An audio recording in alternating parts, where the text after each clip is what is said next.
Why, hello everybody. I look fancy today, don't I? No, I really don't. Actually, this is a very inexpensive top and I'm wearing magnetic eyelashes. It's fine. I also have these lovely whiskey earrings, which is what I'm going to be talking about today. My name's Kayla and this is I Totally Knew That. So the reason why I wanted to talk about whiskey today is because it's something that took me quite a bit of time to be able to talk about comfortably.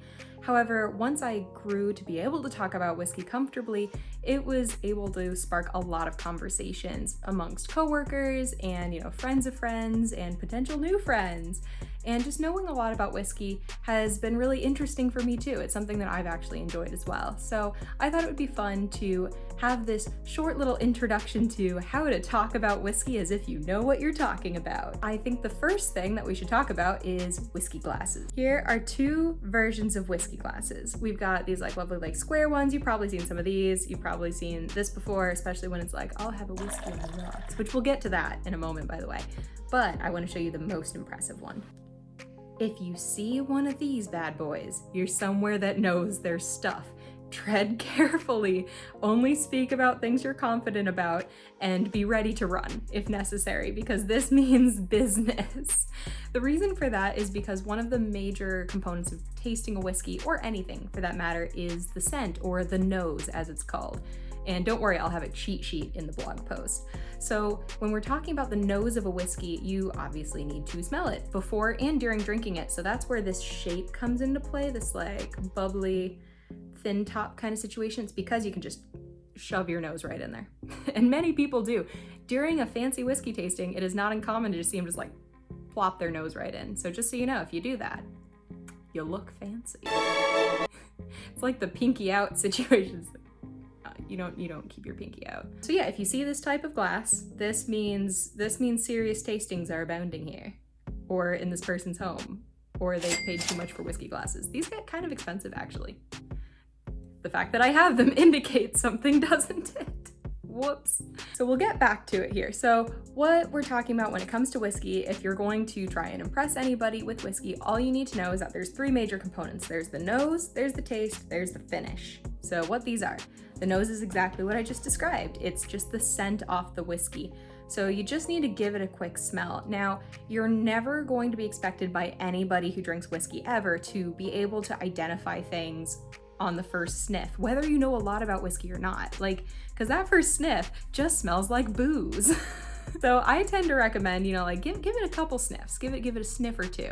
And a couple gentle ones. Don't go your nose is gonna burn, your nose hairs will fall out. It's just real gentle little wafting kind of, and you can start further away and then slowly get closer and then just shove your nose in there. There's many ways to do it. I recommend starting further away and just kind of slowly moving closer with gentle sniffs so that you don't, burn yourself. You wouldn't burn yourself. The second thing is going to be the taste of the whiskey. So when it comes to the taste of the whiskey, that is how the whiskey tastes. And there's three major components to that.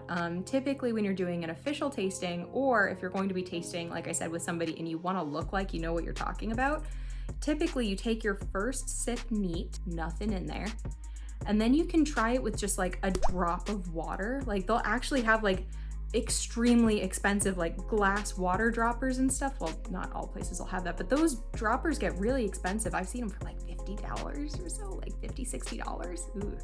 So it's these you just add a drop or two of water, and it's the words you can use to impress people are, it unlocks the flavor. I'm putting air quotes there. It does unlock scents and flavors and stuff, just adding a little bit of that water. There's a whole load of reasons. I figure in a future video, we'll do advanced class and I'll talk about why it unlocks these things. But in reality, all you need to know is that it unlocks things. And if you say that, they'll be oh, you know what you're talking about. And the final thing is you can try it with ice. So you could just put some ice in there. Those are the three major ways of tasting it. There is no right way. I personally like most of my whiskeys neat. I tend to just like the unadulterated flavor because I find it to actually be a lot sweeter and it's more rich and it's a lot thicker. And as soon as I start diluting it, I often find flavors in scents that I don't like very much. So I tend to just keep it straight up, nice and neat, nothing in there. There's a couple of times where I'll add water, but I'll get to that. And the final thing is the finish. And that's just like the leftovers in your mouth. So the best way I can describe it is dark chocolate. When you take a bite of it, you know, you get so much sweetness, and then there's just gonna be like a leftover something, like whether it's a little bit of bitterness because it's a very dark chocolate, or almost, it's called tannic when it's like your mouth feels like dry almost. You find that with a lot of wines where you like drink it and then afterwards your mouth feels like dry. That's what tannic means, by the way. So the finish is just kind of like what's left over. And so that's all you really need to know, is just what it smells like, what it tastes like, and how your mouth feels kind of afterwards. Knowing these steps it's the first step towards looking very impressive. Now let's talk about the next thing.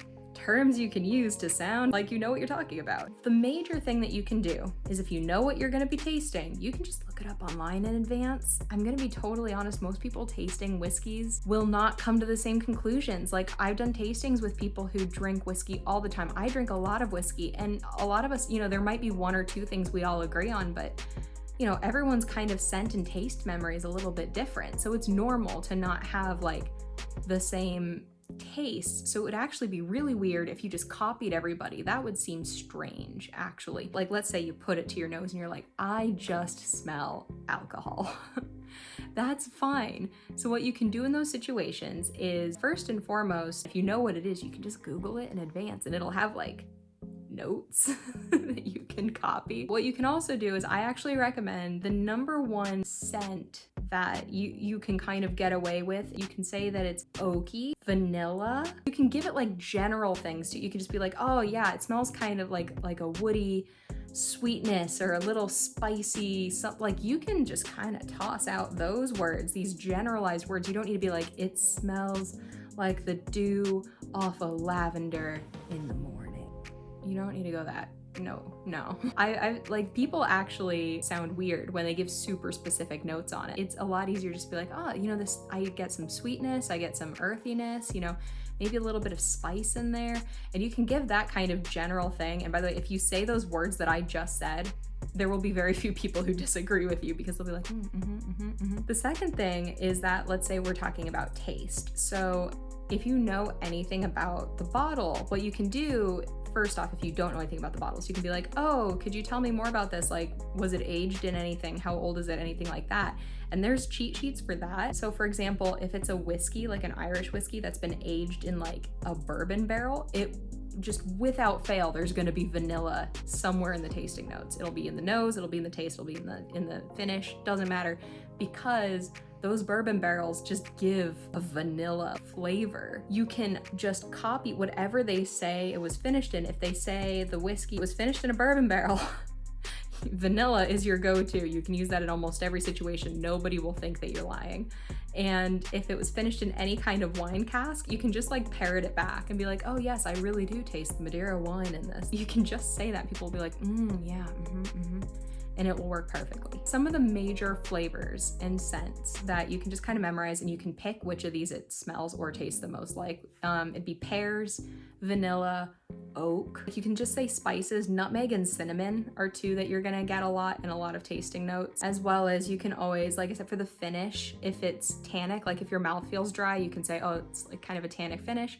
You can say it's smooth. Base it off how much your mouth is burning afterwards. If your mouth is burning, you can be like, oh, there's a strong finish on that. And if there's not a whole lot, you can be like, ooh, that was a nice, easy, light finish, you know, it wasn't tannic at all. Like, you can just start spitting out words like this, and as long as you're pretty close to the mark, it's all pretty subjective. So as long as you're not like totally left field, you're not like, oh, this smells like pears, and it definitely doesn't.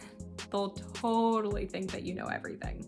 You can just sort of play it off with those things. Like I said, advanced research is always a good plan. And the last thing that I always recommend is when you're drinking it, there's tasters online who do this thing where they like suck it to like get it across their palate. It's super weird. It's called Kentucky Chew or something. I don't remember. It's ridiculous is what it is. And I've never, in an official tasting capacity, when I'm with people who know what they're talking about, I've never seen anyone do that. I've seen some people like lightly pull a little bit of air across their palate at the end, but I've never seen like that, like weird, oh, I don't even know how they do it. It's it bugs me. And I like I said, I've only seen pretentious people do that. I've never seen anyone who's actually drinking whiskey do that. Like, they're not doing that at home. They're not like taking a sip like it's not, doesn't make sense.